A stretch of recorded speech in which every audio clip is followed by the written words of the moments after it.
Bonjour tout le monde, bienvenue dans le vlog, j'espère que vous allez bien.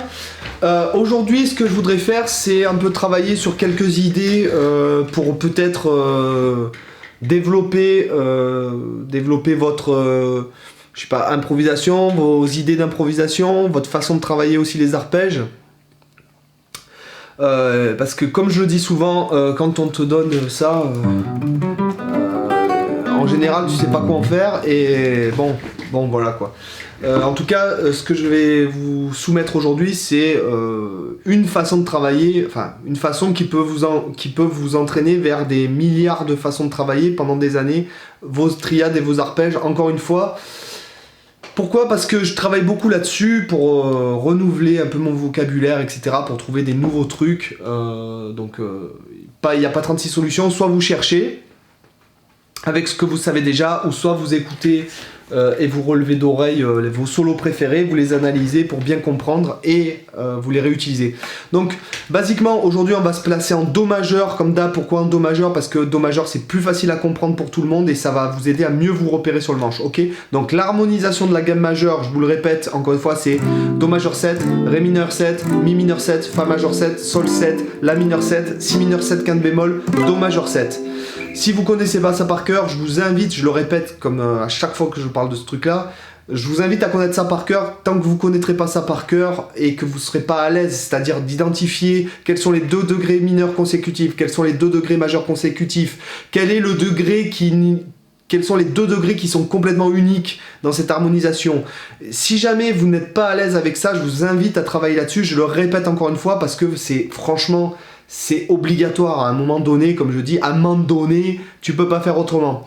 Donc après, une fois qu'on a ça, que vous connaissez ça par cœur, vous connaissez tous vos accords de base, hein, Do majeur 7, Ré mineur 7, Mi mineur 7, Fa majeur 7, Sol 7, La mineur 7, Si mineur 7, quinte bémol ou demi diminué, Do majeur 7. Maintenant, vous faites vos arpèges basiques que vous êtes censé connaître normalement, donc vous repérez bien votre accord et vous mettez l'arpège. Donc l'arpège majeur 7 de Do majeur 7 ici, de Ré mineur 7, Mi mineur 7, Fa majeur 7, Sol 7, La mineur 7, Si mineur 7, quinte bémol, Do majeur 7. Alors là, vous pouvez le travailler de cette façon-là, hein, c'est bien pour votre aller-retour, bas, haut, d'accord?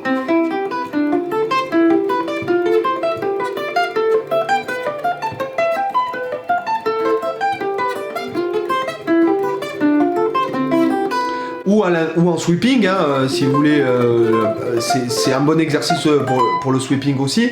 Vous pouvez le faire en descendant aussi, en aller-retour par exemple.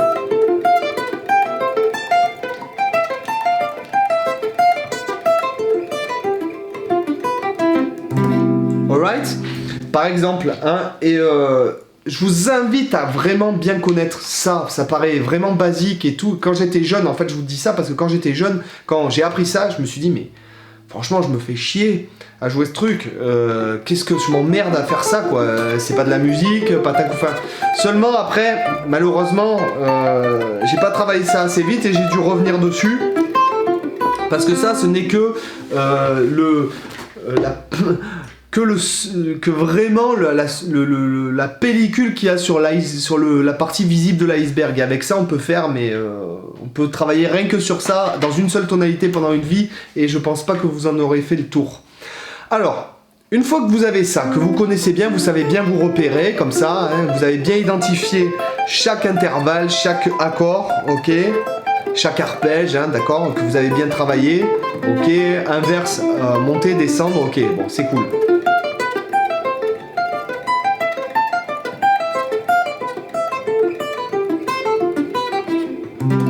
Alright? Donc là on est qu'en Do majeur, il y a 12 tonalités, je vous le rappelle. Je vous invite à travailler ça sur tous les groupes de cordes, c'est-à-dire que là nous sommes sur les cordes de Sol, Si et Mi, mais après vous pouvez le faire sur les cordes de Ré, Sol et Si par exemple, et là le doigt change, c'est ça le problème. Alright? Vous pouvez le faire sur les cordes de La, Ré et Sol, par exemple ici, on partirait avec la corde à vide, et là le doigté est un peu plus compliqué, d'accord? Si on garde le même schéma, c'est-à-dire fondamentale, tierce, quinte, septième, il faudra peut-être mieux faire ça par exemple. Mais pour le doigté, ce sera plus compliqué, parce qu'à chaque fois, on va arriver sur la septième avec l'index, et après il faudra repartir avec l'index. Mais bon, ceci dit, ça fait partie du job, ça peut être un bon exercice hein, pour s'entraîner. D'accord? Donc vous avez plusieurs doigtés possibles, par exemple celui-ci. Et ça, celui-là est un peu plus compliqué, hein, d'accord? Sinon celui-là. Et ce qu'on fait généralement pour pas s'emboucaner trop, on en monte un, on en descend un autre.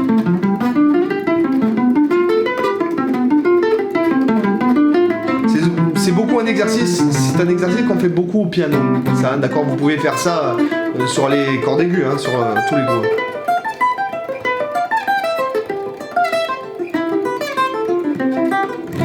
Ok? Et sur les cordes graves aussi, hein, pareil, hein, Do majeur 7, à chaque fois vous faites le boulot partout. Hein, je vous l'écris pas parce qu'il faut que vous cherchiez si vous voulez progresser. Je vous écris pas tout parce que déjà pour les plus assidus qui suivent le vlog, si je vous mâche le travail, vous bossez pas. Ce qui va faire que vous progressez, c'est que vous cherchez, vous, par rapport à ce que je vous dis, peut-être que ça vous donne des idées, sûrement ce que j'espère, parce que ce que je dis, c'est uniquement pour vous donner des idées, en aucun cas c'est ce qu'il faut faire ou ce qu'il faut pas faire. Moi je suis personne pour vous dire ça.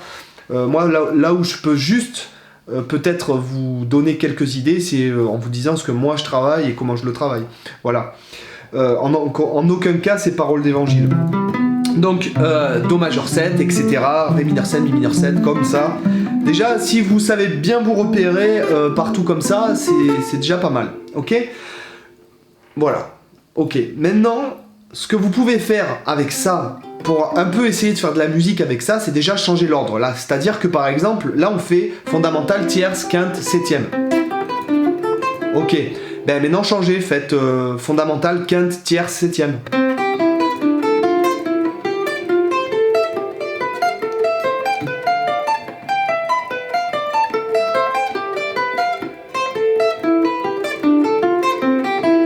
Faites par exemple septième, fondamental, tierce, quinte.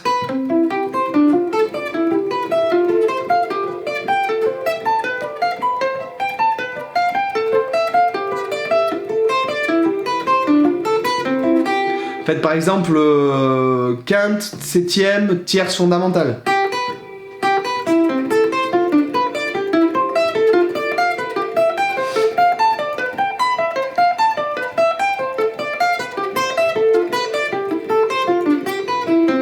Et après, vous pouvez faire par exemple, je sais pas moi, sur une, vous faites fondamentale, tierce, quinte, septième, et après vous faites tierce, fondamentale, quinte, septième, par exemple. Donc ça nous ferait ça.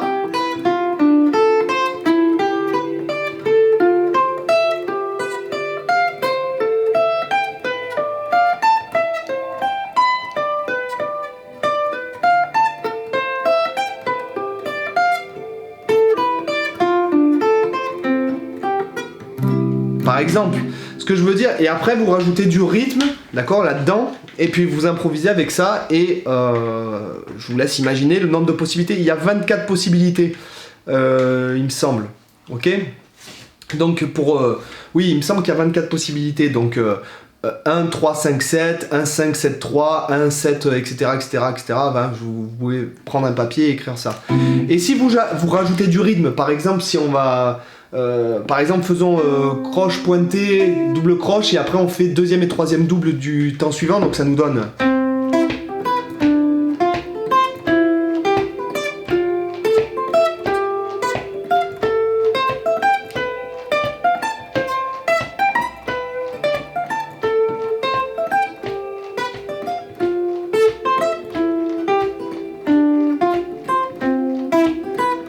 Ok, après vous pouvez changer l'ordre des arpèges, par exemple faire Do, Mi mineur 7, Ré mineur 7, Fa majeur 7, etc. en vous imposant un truc, par exemple 5, 7, 3, 1, 3.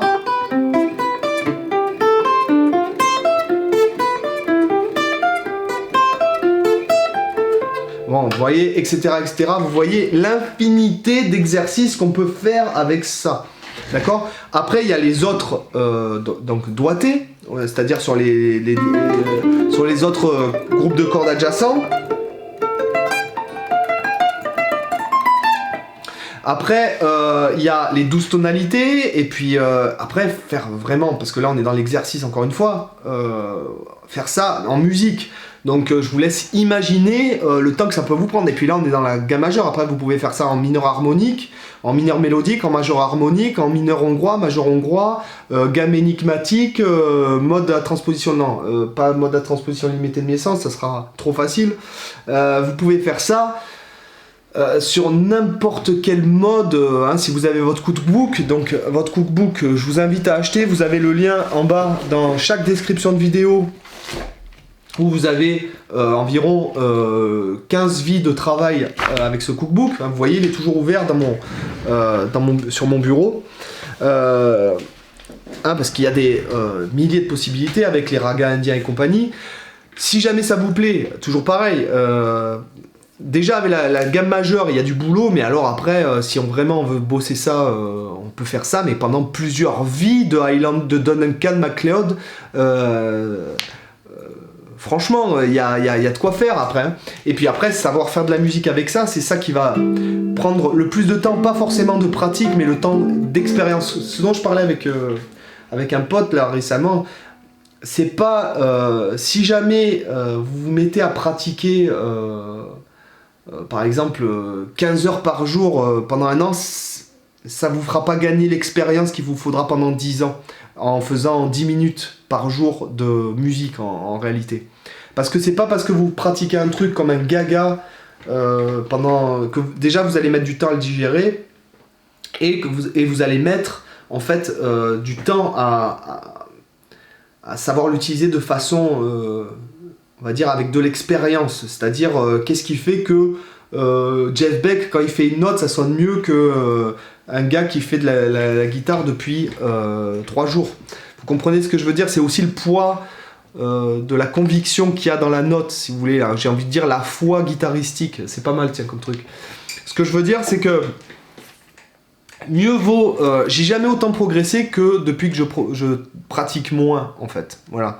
C'est-à-dire que je pense que il y a mes années de pratique et d'apprentissage quand j'étais jeune, avec les profs, avec les masterclass, tout ça. Il y a le moment où j'ai fait mon vlog il y a 2 ans qui m'a vraiment fait progresser, et puis j'ai arrêté le vlog, et puis finalement je pratique très peu aujourd'hui. Je passe plus mon temps à faire de la musique, c'est-à-dire à enregistrer, à faire du son, que réellement à pratiquer. Je veux dire, je pratique pratiquement plus aujourd'hui, ce qui est pas, je vous dis pas que c'est bien, mais du coup ma pratique est autre. Donc quand j'ai besoin de mettre un truc dans mes doigts, ou vraiment que j'ai envie de bosser un truc, je me pose et j'essaie de bosser intelligemment. Et lorsque vraiment je veux passer un cap, là je sais ce qu'il faut faire quelque part. Je me focalise sur un truc, je bosse jusqu'à plus en pouvoir. Et après, j'y touche plus pendant quelques temps, le temps que ça se digère, parce que c'est ça qui se passe en fait. Hein. Je pense que le temps de pratique et le temps de la digestion sont aussi longs l'un que l'autre, je pense. Et voire peut-être le temps de la digestion encore plus long. Et après, le temps de l'expérience, c'est-à-dire utiliser ça des milliers de fois jusqu'à ce que ça vous appartienne et que vous le sortiez d'une façon assez naturelle qui vous appartient. Je pense que c'est ça qui prend le plus de temps, donc c'est l'expérience. Les gars, j'espère que ça vous a intéressé. J'espère que tu t'es pas endormi, toi, là-bas au fond. Non, ça va? Allez, les gars, je vous dis à bientôt. Bye bye, ciao. Merci d'avoir regardé cette vidéo. Sur cette page, vous avez le lien pour vous abonner à la chaîne du Guitar Vlog en haut à gauche, à ma chaîne principale en haut à droite. En bas à gauche, vous avez le lien du site avec les packs de leçons, l'école de guitare en ligne, les tablatures et le contact. Et en bas à droite, vous avez la vidéo qui est suggérée par l'algorithme YouTube rien que pour vous. À bientôt.